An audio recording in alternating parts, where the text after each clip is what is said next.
Good morning साथियों, मैं अनुभव आपका स्वागत करता हूं आपके अपने परिवार पर। सभी साथियों को राम राम, राधे राधे। आई होप आप लोग बहुत अच्छे होंगे, घर पर होंगे, स्वस्थ होंगे, अच्छे तरीके से आप लोगों की प्रिपरेशन, पढ़ाई लिखाई बेहतर ढंग से दोस्तों चल रही होगी। तो दोस्तों, जैसा कि आप लोगों को पता है कि आप लोगों के लिए स्ट्रेंथ ऑफ मटेरियल की क्लासेस जो हैं वो कंटिन्यू हैं, ऑनगोइंग हैं।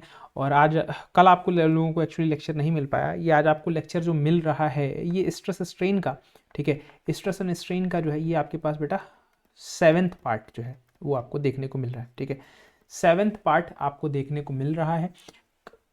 कल स्ट्रेस स्ट्रेन मैं आपका कंप्लीट कर दूंगा। ठीक है, और फिर हम लोग जो है आपका स्ट्रेस स्ट्रेन कंप्लीट करने के बाद, स्ट्रेस स्ट्रेन को कंप्लीट जैसा ही हमारे पास होगा उसके बाद फिर हम लोग स्ट्रेन एनर्जी, छोटा टॉपिक है, उसको कर लेंगे।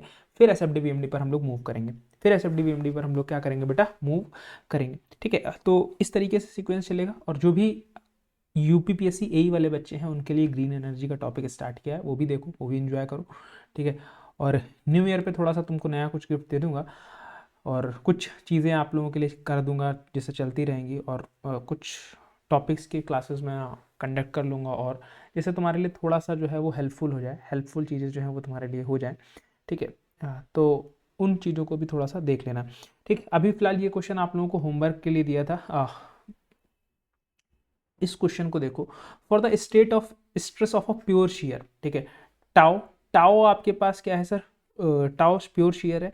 The strain energy stored in stored per unit volume. Strain energy कितनी स्टोर्ड होगी, किसकी वजह से, प्योर शेयर की वजह से। ठीक है, आपके पास क्या है सर, होमोजीनियस आइसोट्रोपिक मटेरियल है जो कि सोम का मटेरियल ही होता है। ऐसा ई और यू आपके पास दे रखे हैं। तो स्ट्रेन एनर्जी के लिए बेटा फॉर्मूला आपके पास क्या होता है, अभी स्ट्रेन एनर्जी पढ़े नहीं हो लेकिन आप देख लो, यहाँ से आपके पास होता क्या है, टाउ स्क्वायर बाई 2g। ठीक है, टाउ स्क्वायर बाई 2g, यहाँ से 2g की वैल्यू निकाल लो। 2g तो आपके पास क्यों सर, आपके पास e इक्वल्स टू क्या है सर, 2g 1 प्लस म्यू होता है ना, तो 2g की वैल्यू ही तो निकालनी है, वो पुट कर दो। तो टाउ स्क्वायर अपॉन में क्या सर, आपके पास यहाँ से e अपॉन में 1 प्लस म्यू। ठीक, तो यहाँ से अगर 2g की वैल्यू निकालोगे तो यही आपके पास आएगी। इसको देखोगे तो टाउ स्क्वायर 1 प्लस म्यू आपके पास ये ऊपर चला जाएगा, डिवाइडेड बाय आपके पास ई हो जाएगा। ठीक है, तो ऐसा ऑप्शन कहाँ पर है सर, ऐसा ऑप्शन है ऑप्शन ए में। तो ऑप्शन ए आपके पास क्या सर, करेक्ट आंसर है।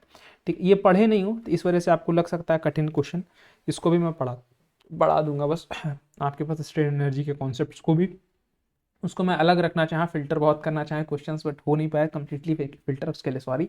ठीक है, चलिए नेक्स्ट क्वेश्चन पर चलते हैं। For engineering material the bulk modulus, for engineering material the ratio of bulk modulus and rigidity modulus, मतलब रिजिडिटी मॉडुलस, शियर मॉडुलस जिसकी बात करें तो ये जी सी ये के, इसका रेशियो दे दिया है 3। तो पॉइजन्स रेशियो क्या होगा, अगर आपको के बाई जी का रेशियो दे दिया है बेटा, कितना, 3 दे दिया है। ठीक है, तो यहाँ से पूछा क्या है sir, E equals to 2g 1 plus mu, E equals to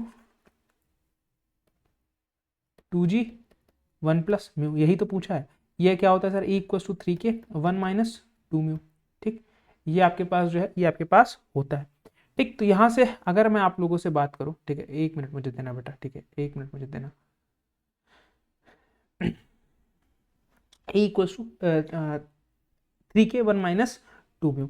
तो यहाँ से अगर आप लोगों से मैं चर्चा करूँ, यहाँ से आपके पास के बाई जी का रेशियो दे रखा है, तो अगर के बाई जी का रेशियो निकालना है तो बची हुई चीज़ों को आप इधर रख लो। तो आपके पास क्या sir, 2 1 plus mu divided by आपके पास क्या sir, 3 1 minus 2 mu equals to हमारे पास क्या सर, के बाई जी। ठीक, आपके पास अब इसको सॉल्व आउट कर लो, अब इसको क्या कर लो, सॉल्व आउट कर लो। ठीक है, तुम्हारे पास चीज़ें बन जाएंगी। ठीक है, अगर इसको अंदर अंदर से मल्टीप्लाई करना चाहते हो अंदर कर दो, इधर करना चाहते हो तो इधर कर दो, जिधर भी करना चाहते हो। ठीक है, बाकी फिलहाल जो है इसको आप सॉल्व करोगे तो क्या आ जाएगा सर, 3/1 इक्वल्स टू आपके पास क्या sir, 2 1 plus mu divided bye 3 1 minus 2 mu. तो अब जब इसको सॉल्व करोगे डायरेक्टली यहाँ से तो कितना आ जाएगा, मैं डायरेक्टली लिख दे रहा हूँ। ठीक है, तो यहाँ से आपके पास क्या है sir, 3 3 9 9 minus 18 mu equals to हमारे पास क्या है सर, 2 प्लस 2 म्यू। ठीक, अब इसको सॉल्व कर लो, इधर इसको भेजोगे तो 7 7 7 इक्वल्स टू आपके पास इतना, इधर कितना आपके पास 20 म्यू। ठीक है, ये आपके पास आएगा। ठीक है, ये आपके पास क्या आएगा, तो म्यू की वैल्यू निकालोगे तो आपके पास 7/20, 7/20 का मतलब आपके पास जीरो लगाया, पॉइंट बढ़ाया, 70 हो गया, 7 20 60, 10 बचा, फिर जीरो लगाया, फिर 5, मतलब 0.35 आपके पास क्या आ जाएगा, म्यू आ जाएगा। और इंजीनियरिंग मटेरियल के लिए होता भी कितना है सर, आपके पास 0.5 से कम होता है, 0.5 से कम होता है, ठीक है। तो ये आपके पास ऑप्शन यहाँ पर करेक्ट आंसर है, ठीक है। चलिए नेक्स्ट क्वेश्चन पर चलते हैं। क्या कह रहा है, for given material bulk modulus के इक्वल्स टू आपको 100 giga pascal, Poisson's ratio mu equals to 0.25, then the modulus of rigidity, G की वैल्यू आपसे पूछी है, जी की वैल्यू पूछी है। तो के इक्वल्स टू यहाँ से आपके पास क्या दे दिया है सर 100, ठीक है।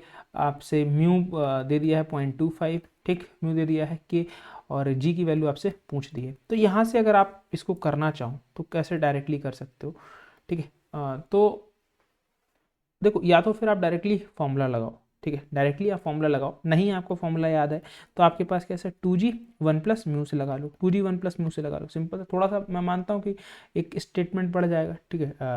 2g 1 प्लस म्यू बाद में लगा लेना, ठीक है, 2g 1 प्लस म्यू बाद में लगा लेना, पहले लगा लो e equals to 3k1 minus 2 mu, ठीक है, 3k1 माइनस 2 म्यू, ठीक, 3k1 माइनस 2 म्यू जो है ये लगा लो, ठीक। तो यहाँ से या फिर आप डायरेक्टली इसको इक्वेट करके जो आपके पास 32/62 वाला फॉर्मूला है वो आप उसको यूज़ कर सकते हो, ठीक है, किसी भी तरीके से कर सकते हो। तो ये 300 हो जाएगा, 300 1 माइनस, ठीक है, मैं थोड़ा जल्दी कर दे रहा हूँ इसको। तो आपके पास कैसे, ये आपके पास 0.50, ठीक। तो यहाँ से आपके पास ई कितना आ जाएगा, ई आ जाएगा बेटा कितना आपके पास 150, ठीक है, 150 GPA ई आ गया, ठीक। अगर ई 150 GPA आ गया तो ई की जगह पर रखा 150 इक्वल्स टू 2g 1.25, ठीक है, 1.25।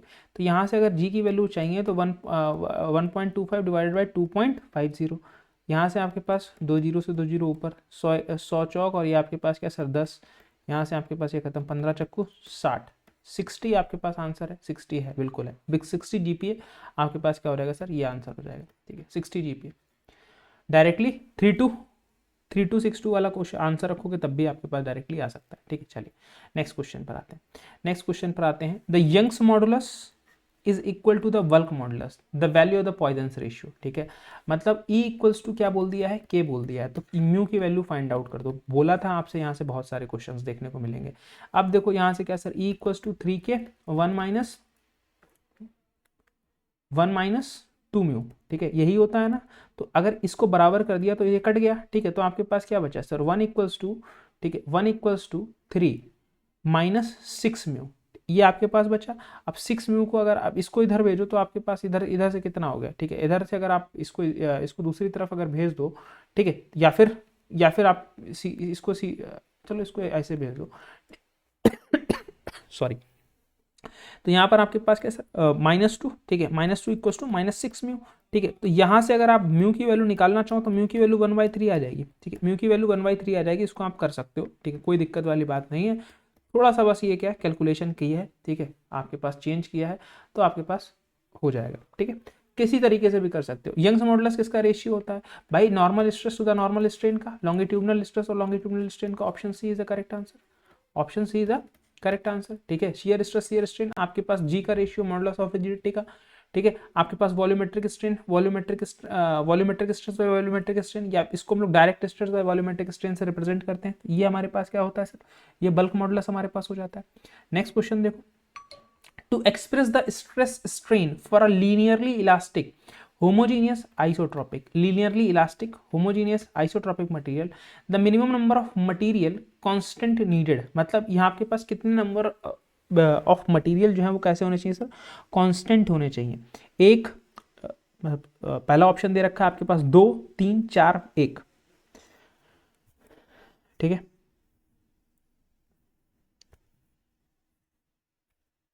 किसी भी चीज के रिलेशन को लीनियरली इलास्टिक दिखाने के लिए, ठीक है, minimum number of material constant, minimum कितने कांस्टेंट जो है वो आपके पास नीडेड होते हैं, ठीक है। अब यहाँ पर 4 होते हैं, 4 में 2 आपके पास कैसे होते हैं सर, 2 होते हैं डिपेंडेंट और 2 होते हैं कैसे सर, इंडिपेंडेंट, 2 इंडिपेंडेंट, ठीक है। तो आपके पास क्या हो जाएगा सर, 4 हो जाएगा आंसर यहाँ पर, ठीक है, क्योंकि टोटल कांस्टेंट की बात किया है यहाँ पर, टोटल कांस्टेंट की बात किया है। हो सकता है इसमें आप लोग गलती करो, टोटल कांस्टेंट आपके पास 4 ही होंगे, 4 ही होंगे, ठीक है। नेक्स्ट क्वेश्चन देखो, a tension member a cross section of area A equals to आपको समथिंग दे दिया है, resist the load P equals to आपको बेटा समथिंग दे दिया है। What is the normal stress, in a maximum shear stress. Maximum shear stress मतलब P बाय ए आप निकाल दो, तो यहाँ से आपके पास क्या सर 60 अपॉन में कितना था 30, तो यहाँ से आपके पास क्या सर 20 किलो न्यूटन, ठीक है 20 किलो न्यूटन, ये सॉरी ये आपके पास 2 किलो न्यूटन, 20 बोल रहा हूँ, 2 किलो न्यूटन पर mm स्क्वायर, 2 किलो न्यूटन पर mm स्क्वायर। तो ये कहाँ पर है sir option A,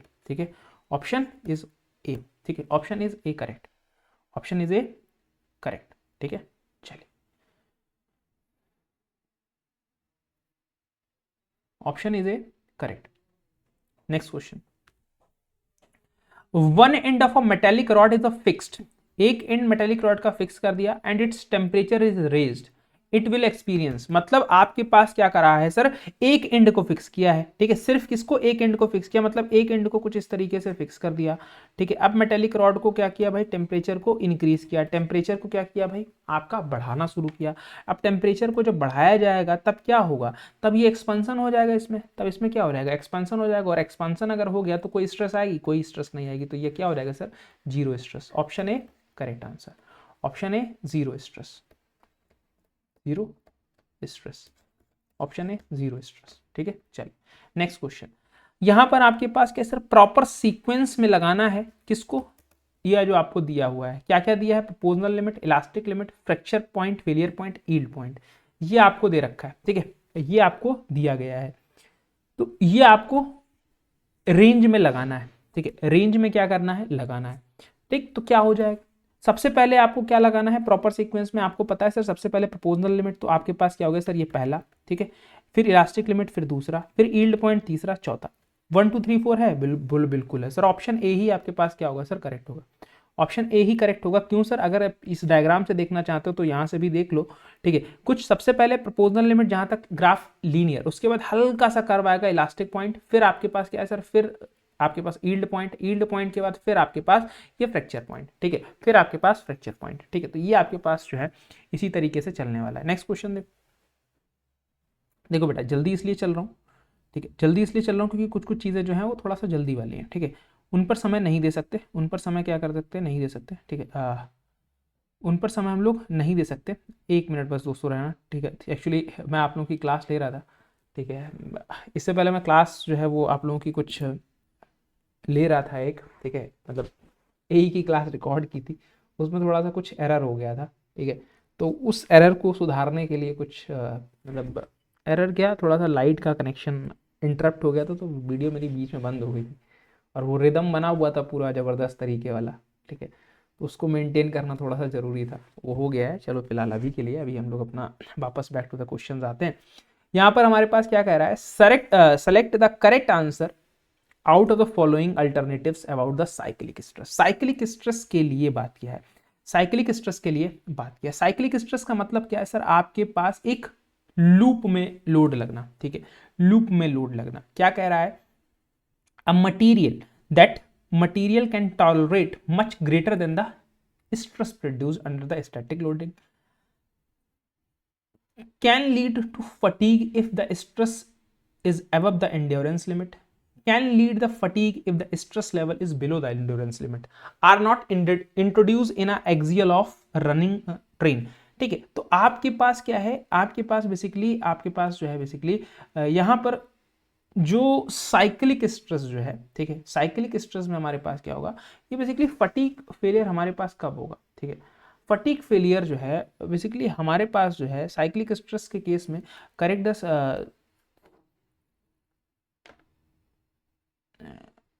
the answer out of the following alternative of cyclic stress.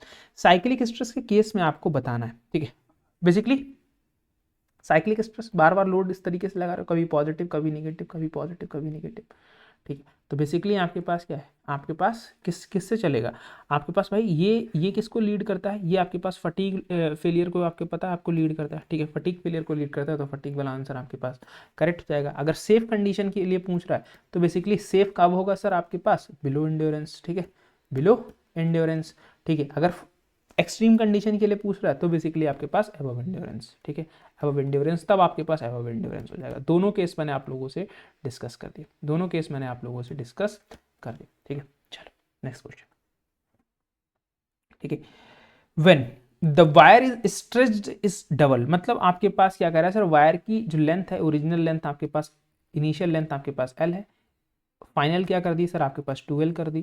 ठीक है, द लॉन्गिट्यूडनल स्ट्रेन कितनी हो जाएगी, लॉन्गिट्यूडनल स्ट्रेन का आपके पास क्या होता है सर, आपके पास स्ट्रेन इक्वल्स टू आपके पास डेल एल बाई एल, मतलब change in length, original final minus original divided by original, तो यहाँ आपके पास एल बाई एल, तो ये कितना कितने रेशियो में चेंज हुआ, एक के रेशियो में चेंज हुआ, क्योंकि एल से एल कटेगा तो कितना आएगा सर, वन ही तो आ जाएगा। ठीक है, वन ही तो आ जाएगा। ठीक, इज दैट क्लियर? इसमें किसी को दिक्कत होनी भी नहीं चाहिए। ठीक है, इसमें किसी को दिक्कत होनी भी नहीं चाहिए। ठीक है, चलिए, a material has elastic modulus. ठीक है, इलास्टिक मॉडुलस, इलास्टिक मॉडुलस का मतलब सर ई इक्वल्स टू कितना sir, 120 giga pascal, 120 giga pascal. Shear modulus G equals to कितना बेटा, 50 गीगा पास्कल। पॉइजन्स रेशियो पूछा है।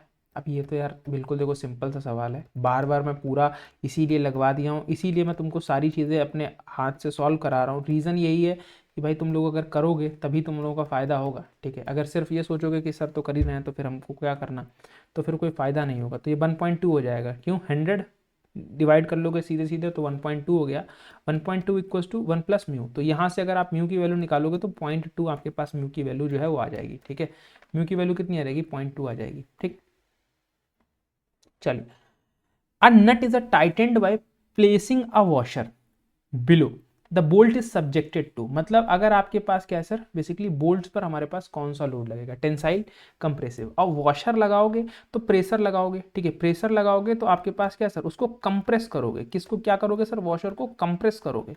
वॉशर को कंप्रेस करोगे तो स्ट्रेस इसकी अपोजिट नेचर की आएगी, मतलब टेंसाइल नेचर की स्ट्रेस आपको देखने को मिलेगी। तो टेंसाइल कहाँ पर है सर, टेंसाइल ऑप्शन ए में है, तो टेंसाइल स्ट्रेस आपको देखने को मिलेगी। ठीक है, टेंसाइल स्ट्रेस आपको देखने को मिलेगी। ठीक है, स्ट्रेस का nature just opposite. Modulus of rigidity, ठीक है, मॉडुलस ऑफ रिजिडिटी मतलब जी की बात किया है, तो ये आपके पास क्या है भाई, shear stress to the shear strain का रेशियो होता है। Shear stress to the shear strain का क्या होता है भाई, रेशियो होता है। कौन, मॉडुलस ऑफ रिजिडिटी। ठीक है, modulus of rigidity shear stress और शियर स्ट्रेन का रेशियो होता है। Option B is the correct answer. ठीक है, option B is the correct answer. ठीक है, चलिए नेक्स्ट क्वेश्चन पर चलते हैं। यंग्स मॉडुलस, देखो ये सिंपल सिंपल क्वेश्चन है, इसमें तो ज़्यादा समय नहीं देते। Stress, longitudinal stress to the longitudinal strain. ठीक है, और इसका आपके पास क्या होता है सर, फोर्स अपॉन में क्या सर, एरिया, फोर्स अपॉन में एरिया, फोर्स अपॉन में एरिया। ठीक है, तो फोर्स अपॉन में एरिया है तो क्या हो सकता है सर, फोर्स अपॉन में एरिया डिवाइडेड बाय स्ट्रेन। तो यहाँ से इसको क्या लिख सकते हो सर, फोर्स अपॉन में एरिया इंटू स्ट्रेन, जहाँ पर भी हो ये मार दो। ठीक है, फोर्स अपॉन में एरिया इंटू स्ट्रेन। तो ऑप्शन सी देखो, ऑप्शन सी देखो, यही आपके पास जो लिखा है वही आपके पास यही है। अब यहाँ पर सिंबल चेंज कर दिया, अपनी इच्छा से दे दिया एग्जामिनर ने वाई, तो वाई मान लो। ठीक है, वैसे आपके पास यही होगा। ठीक है, चलो,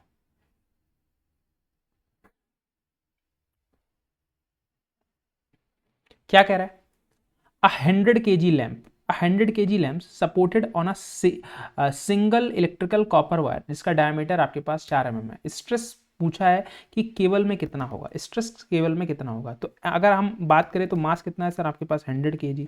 ठीक है, डाया कितना है सर आपके पास केबल का 4 mm। ठीक है, 4 mm। ठीक, तो अगर इसको आप बात करो, ठीक है, तो सबसे पहले इसको वेट में कन्वर्ट करो, तो वेट आपके पास लैम्प का कितना होगा सर, m इंटू जी। एम इंटू जी, देखो यहाँ से थोड़ा सा क्या है, थोड़ा सा दिमाग लगा लो, तो आपके पास क्या है ऑप्शन, देखो बहुत दूर दूर के हैं, ऑप्शन बहुत दूर दूर के हैं, तो 10 लेके चल लो। ठीक है, तो ये आपके पास क्या है सर, मैं सीधे सीधे इसको 1000 न्यूटन लिख सकता हूँ, बोलो बिल्कुल लिख दो सर, बोलो बिल्कुल लिख दो। ठीक है, मेगा पास्कल में आंसर है, तो एमएम में है तो इसको एमएम में ही छोड़ दो, क्यों फिर इसको फिर बदलोगे, फिर क्या करोगे, छोड़ दो इसको। ठीक है, तो यहाँ पर इसको ऐसे ही रख दो, यहाँ पर ऐसे रहने दो। ठीक है, स्ट्रेस की बात करेगा तो सर डब्ल्यू बाय ए, डब्ल्यू बाय ए, तो यहाँ से अगर हम लोग बात करेंगे तो हमारे पास क्या sir, 1000 divided by pi by 4 D square. D square का मतलब आपके पास क्या सर, 4, 4 का स्क्वायर। ठीक, तो 4 का स्क्वायर से 4 का स्क्वायर खत्म। ठीक है, 4 का स्क्वायर से 4 का स्क्वायर खत्म, तो आपके पास कितना बचा सर, ये बच गया आपके पास क्या सर, ये बच गया 250 डिवाइडेड बाय पाई। ठीक है, 250 divided by pi.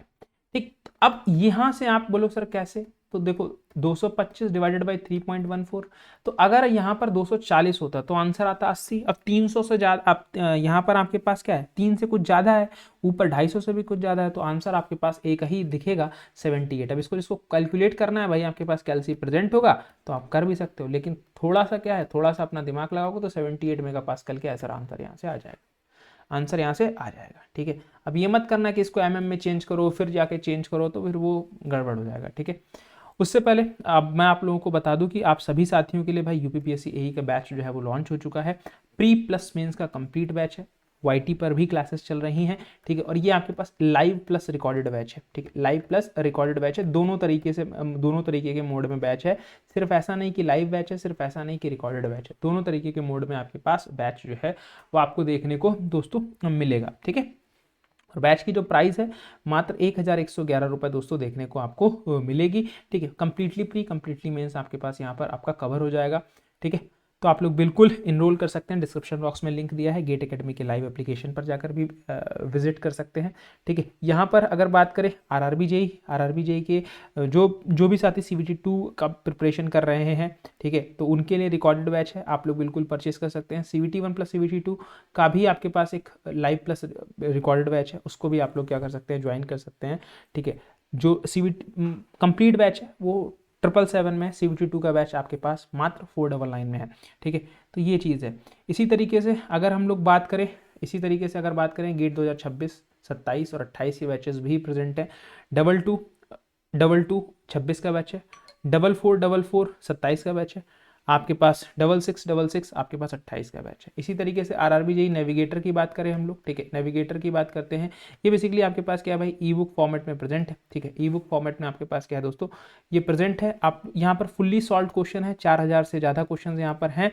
Complete technical, complete non technical सभी चीज़ें यहाँ पर आपको मिल जाएंगी। इस QR कोड के माध्यम से इसको परचेज कर सकते हैं, ठीक है। और अपने प्रिपरेशन को और मजबूत कर सकते हैं। बहुत डिटेल कॉन्सेप्ट सारी चीज़ें यहाँ पर आपको वेल प्रॉपर स्ट्रक्चर्ड मैनर में प्रोवाइडेड करी गई हैं, ठीक है। तो ये बहुत ही यूजफुल रहेगा। कुछ और भी कोर्सेज हैं जिनको आप देख सकते हैं, जैसे RRB JE, SSC JE, campus recruitment training, all state and JE, smart courses, ESC non tech, gate subject wise combos, gate extension, जिन्होंने 25 का कोर्स लिया है 26 में एक्सटेंशन कराना चाहते हैं, आपके पास यूपीपीएससी एई, ये बहुत आप लोगों के पास अच्छा बैच है, ठीक है। आप इसको जरूर परचेज करिए, यूट्यूब पर क्लासेस चल रही है उनको आप लोग एक बार देखिए, ठीक है। बहुत ज़बरदस्त तरीके से आप लोग काम कर सकते हैं, ठीक है। इसी तरीके से गेट एकेडमी की आपके पास बेटा हार्ड बुक्स भी हैं, ठीक है, हार्ड कॉपीज़ भी आपके पास अवेलेबल हैं।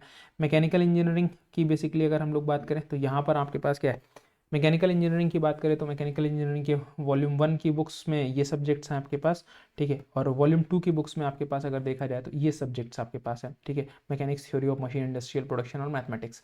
इनको आप फिजिकल बुक्स पर अभी बहुत ज़बरदस्त डिस्काउंट चल रहा है, क्रिसमस और न्यू ईयर के उपलक्ष्य में। आप लोग बिल्कुल गेट एकेडमी की वेबसाइट को, ऑफिशियल एप्लीकेशन को जरूर से विजिट करें एक बार, ठीक है। बहुत हेल्प रहेगी आप लोगों को, ठीक है। आपके पास हैंड बुक, ये तो भाई रामबाण बुक है, ई बुक है, ठीक है। इसका फ्री सैंपल जरूर पढ़ो, ठीक है। मैं आपसे नहीं कह रहा हूँ आप पेड परचेज कर लो पहले, लेकिन पहले फ्री सैंपल जाकर पढ़ो, ठीक है। फ्री सैंपल जाकर जरूर पढ़ो, ठीक है। आरआरबी वालों तुम लोग को जरूर पढ़ना। यहाँ से देखोगे तो बहुत सारे क्वेश्चंस यहाँ से तुमको देखने को मिल जाएंगे, बहुत सारे क्वेश्चंस यहाँ से देखने को तुमको मिलेंगे, ठीक है। तो सारी चीज़ों पर हम लोग चर्चा कर लेते हैं, ठीक। इस QR कोड के माध्यम से इसको भी परचेज आप लोग कर सकते हो, ठीक है। इस QR कोड के माध्यम से इसको भी परचेज आप लोग कर सकते हो, ठीक। ये भी आपके लिए बहुत इंपॉर्टेंट, बहुत यूजफुल, बहुत फ्रूटफुल जो है वो रहने वाला है, ठीक है। चलिए नेक्स्ट क्वेश्चन पर चलते हैं। नेक्स्ट क्वेश्चन क्या कह रहा है, for steel ultimate strength in a shear as compare to the ultimate strength in a tension. देखो आपसे क्या पूछा था, अगर पूछा sir shear to the tension, देखो shear और टेंशन पूछा, shear और टेंशन पूछा तो ये आपके पास 2/3, नहीं तो आपके पास क्या सर 3/2, ठीक है। ये चीज़ थोड़ा सा ध्यान रखना क्योंकि इसके रेशियो में बहुत कंफ्यूजन होता है, ठीक है। मॉडुलस ऑफ रिजिडिटी, ये तो फिर चेंज सेम क्वेश्चन आ गया। शियर स्ट्रेस और शियर स्ट्रेन, तो इस पर ज़्यादा टाइम नहीं देते हैं। नेक्स्ट क्वेश्चन देखो क्या कह रहा है, large crane has a steel lifting cable. Dia आपको दे दिया है, आपके पास क्या सर, डाया दे दिया है बेटा क्या सर 64 mm का, has Young's modulus E equals to क्या सर 200 गीगा पास्कल, ठीक है। तो ये आपके पास क्या sir 200 into 10⁻³ MPa mega pascal, क्योंकि सारे आंसर mm में है तो इसको। When crane is use to lift, when crane क्या कर रही है, लिफ्ट करा रही है, क्रेन लिफ्ट करा रही है कितना सर 22 किलो न्यूटन, तो 22 into 10⁻³ Newton. The unstretched cable is length आपके पास क्या है सर 20, मतलब लेंथ जो है केबल की कितनी है सर 20 मीटर है। कैलकुलेट द एक्सटेंशन, डेल जो है वो फाइंड आउट करना है, तो यहाँ से अगर आप बात करोगे तो आपके पास क्या sir del L equals to, तो बेसिकली हमारे पास क्या सर, हमारे पास पी एल अपॉन में क्या सर ए ई, ठीक है, या फिर आपके पास एफ एल अपॉन में ये पी है आपके पास ना, पी एल अपॉन में हाँ पी है, ठीक है। तो बेसिकली हमारे पास क्या सर, पी एल अपॉन में ए ही, तो हमारे पास फोर्स इंटू 10⁻³ एल कितना है बेटा आपके पास 20 मीटर, तो 2 इंटू 10⁻³ डिवाइडेड बाय हमारे पास कितना ए कितना है सर, ए हमारे पास क्या है सर π/4 इंटू 64 ठीक है, इंटू हमारे पास कितना, इंटू हमारे पास जो है एल कितना हो जाएगा ए ई, सॉरी ये ई हो जाएगा ना, पी एल अपॉन में ए ई, ठीक। तो ई कितना है आपके पास 200 इंटू 10⁻³ ठीक है। इसके लिए तुमको कैलकुलेट, किसके लिए कैलसी की ज़रूरत हो सकता है, पढ़े जरूर, 10⁻³ से 10⁻³ ख़त्म, ठीक है, 2 से 2 ख़त्म, ठीक है। तो ये कितना बच गया यहाँ पर, 10 इधर बच गया, तो पूरा 100 लिख दिया मैंने यहाँ पे, ठीक है, पूरा 100 लिख दिया। तो यहाँ से अगर आप देखोगे तो 22 इंटू 100 डिवाइडेड बाय, यहाँ से आपके पास कितना सर, ये आपके पास 22/7 इंटू, ठीक है, 22/7 इंटू 16 इंटू 64, ठीक है, ये बचा है। तो 22 से 22 ख़त्म, ठीक है, 22 से 22 ख़त्म, ठीक। तो यहाँ से कितना बच गया 700 डिवाइडेड बाय 16 इंटू 64, ये मल्टीप्लाई कर लो, ठीक है, ये मल्टीप्लाई कर लो, आपका आंसर आ जाएगा, ठीक है, ये मल्टीप्लाई कर लो, आंसर आपके पास आ जाएगा। मैं एक बार मल्टीप्लाई कर देता हूँ इसको, ठीक है।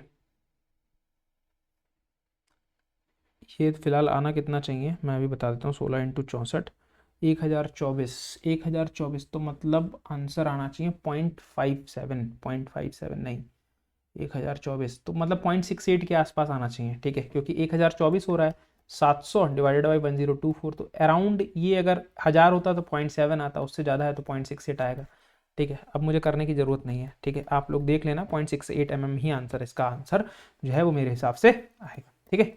चलिए नेक्स्ट क्वेश्चन पर मूव करते हैं। टफनेस, टफनेस जो है ये क्या इंडिकेट करता है, फटीग स्ट्रेंथ को, शियर स्ट्रेंथ को, टेंसाइल को, या फिर इम्पैक्ट को। भाई इम्पैक्ट टेस्ट ही हम लोग किससे करते हैं, IOD/4P, वो किसका टेस्ट करते हैं, टफनेस का ही तो टेस्ट करते हैं, तो इम्पैक्ट स्ट्रेंथ।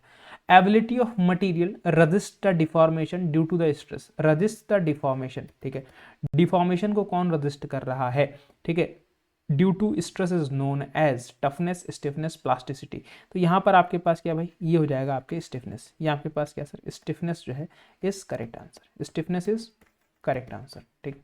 चलिए नेक्स्ट क्वेश्चन देखिए, यूटीएस, यूनिवर्सल यूनिवर्सल बोल रहा हूँ, अल्टीमेट टेंसाइल स्ट्रेंथ, ठीक है, इसके लिए अल्टीमेट टेंसाइल स्ट्रेंथ क्या, the maximum load sustained by the specimen plus original sustained cross sectional area, the maximum load. Ultimate की बात किया है तो यहाँ पर मैक्सिमम की तो बात होगी, ठीक है, ठीक, मैक्सिमम की बात होगी, लेकिन अगर इस मैक्सिमम टेंसाइल स्ट्रेंथ की भी अगर बात करेगा, ठीक है, तो आपके पास जो भी मैक्सिमम लोड होगा, मैक्सिमम लोड किस पर लगेगा, मैक्सिमम लोड तो आपके पास ओरिजिनल क्रॉस सेक्शनल एरिया पर ही लगेगा, ओरिजिनल क्रॉस सेक्शनल एरिया पर ही आपके पास क्या होगा सर, ये इंप्लीमेंटेड होगा। ऑप्शन ए इज आपके पास क्या sir, correct answer, option A is आपके पास करेक्ट आंसर, ठीक है। चलिए नेक्स्ट क्वेश्चन पर बात करते हैं, नेक्स्ट क्वेश्चन पर बात करते हैं, ठीक है। तो ये क्या कह रहा है, if a composite bar of copper and aluminium is heated, copper और एल्यूमिनियम की बार को तुमने क्या किया है, हीट किया है, और बार कैसी है, कंपोजिट है, the stress developed in a copper bar, ठीक है। तो स्ट्रेस कैसा डेवलप होगा कॉपर बार में, तो ये थोड़ा सा क्या है, ये थोड़ा सा आपका मतलब थ्योरेटिकल बेस क्वेश्चन है कि थर्मल एक्सपेंशन कॉफिशिएंट पर तो स्ट्रेस डेवलप होता है। भाई देखो ये आपके पास टेंसाइल और कंप्रेसिव में, क्यों, इस थर्मल कॉफिशिएंट सबसे ज़्यादा होता है किसका, एल्यूमिनियम का, फिर आपके पास ब्रास का, ठीक है, फिर आपके पास बेटा किसका, कॉपर का, फिर आपके पास सर स्टील का, ठीक है, फिर आपके पास स्टील का, ठीक है। तो स्टील में आपके पास क्या होगा सर, स्टील में आपके पास ज़्यादा टेंशन होगा, और इसके अंदर कंप्रेसिव नेचर का होगा। 2 की रेशियो पूछा है, ठीक है, 2 का रेशियो पूछा है, तो ये चीज़ आप लोगों को ध्यान रखनी है, ठीक है, 2 का रेशियो पूछा है, तो ये आपके पास ध्यान रखनी है। किसके अंदर पूछा है, स्ट्रेस डेवलप कॉपर के अंदर पूछा है, ठीक है, कॉपर के अंदर पूछा। अब ये ज़्यादा इलोंगेट करेगी तो यहाँ पर कौन सा स्ट्रेस आएगा, कंप्रेसिव स्ट्रेस आएगा, और इधर आपके पास टेंसाइल सबसे ज़्यादा होगा। तो अगर ये पूछे टेंसाइल स्ट्रेस सबसे ज़्यादा किसके अंदर, स्टील के अंदर, सबसे ज़्यादा कंप्रेसिव किसके अंदर, एल्यूमिनियम के अंदर, तो ये भी क्वेश्चन बन सकते हैं, ये भी क्वेश्चन जो है वो बन सकते हैं, ठीक है। तो ये तो पता ही है कि स्ट्रेस जस्ट अपोजिट नेचर का होता है, ठीक है, तो यहाँ पर अपोजिट नेचर का पूछा है, इसीलिए टेंसाइल और कंप्रेसिव ये सही है, टेंसाइल और कंप्रेसिव इस तरीके से सही है, ठीक है, चलिए यूनिट ऑफ स्ट्रेन नोटा, मतलब कोई यूनिट होती ही नहीं, तो फिर यूनिट ऑफ स्ट्रेन क्या। नेक्स्ट क्वेश्चन पर बात करते हैं, which of the following statement is correct, stress is proportional to strain, stress is force per unit area within elastic limit, the ratio of the stress to strain is called Young's modulus। Sir ये भी सही, ये भी सही, ये भी सही, option D is the correct answer, option D is the correct answer, ठीक, option D is the correct answer, ठीक। चलिए ये लास्ट क्वेश्चन देख लेते हैं, बाकी क्वेश्चंस को फिर हम लोग नेक्स्ट सेशन के अंदर देखेंगे, बाकी क्वेश्चंस को हम लोग नेक्स्ट सेशन के अंदर जो है वो देखेंगे। क्या कह रहा है, slow plastic deformation of a metal under a constant stress, slow plastic deformation under a constant stress at high temperature. भाई आपके पास क्या है सर, यहाँ पर स्लो प्लास्टिक डिफॉर्मेशन किसके अंदर होता है, भाई स्लो प्लास्टिक डिफॉर्मेशन जो आपका होता है वो किसके अंदर देखने को मिलता है, ठीक है। तो आपको पता है कि सर यहाँ पर लोड तो कांस्टेंट हो जाएगा, ठीक है, लोड कांस्टेंट हो जाएगा आपके पास टाइम के रिस्पेक्ट में, ठीक है, टाइम एंड टेम्परेचर के रिस्पेक्ट में क्या है सर आपके पास फेलियर होगा। टाइम एंड टेम्परेचर के रिस्पेक्ट में फेलियर कहाँ होता है सर, ये होता है क्रीप में, ठीक है। फटीग का बोलेगा तो सर ये cyclic stress, cyclic plastic deformation, endurance, ठीक है। तो यहां पर आपके पास क्या है, क्रीप आपके पास इज करेक्ट आंसर, ठीक है, क्रीप आपके पास करेक्ट आंसर। ये क्वेश्चन आपका होमवर्क में है, ठीक है। कल ये आपका जो है पहला मॉड्यूल के सारे क्वेश्चन जो हैं जितने भी रेलवे में आज तक पूछे गए हैं, कल मैं इसको कंप्लीट कर दूंगा, ठीक है। स्ट्रेंथ ऑफ मटेरियल में जितने भी क्वेश्चन पूछे गए हैं सारे कल कंप्लीट हो जाएंगे स्ट्रेस ऑफ स्ट्रेन से। फिर स्ट्रेन एनर्जी को एक दिन में समझा दूंगा, ठीक है, उसके कुछ क्वेश्चंस करा दूंगा और अगले दिन स्ट्रेन एनर्जी को भी कंप्लीट कर देंगे, ठीक है। तो चलिए फिलहाल के लिए सेशन को यहीं पर समाप्त करेंगे, मुलाकात आपसे होगी नेक्स्ट क्लास में, तब तक के लिए अपना ख्याल रखिए, अपने परिवार का ख्याल रखिए। थैंक यू सो मच, जय हिंद, जय भारत, धन्यवाद, thank you class, thank you so much, thank you दोस्तों।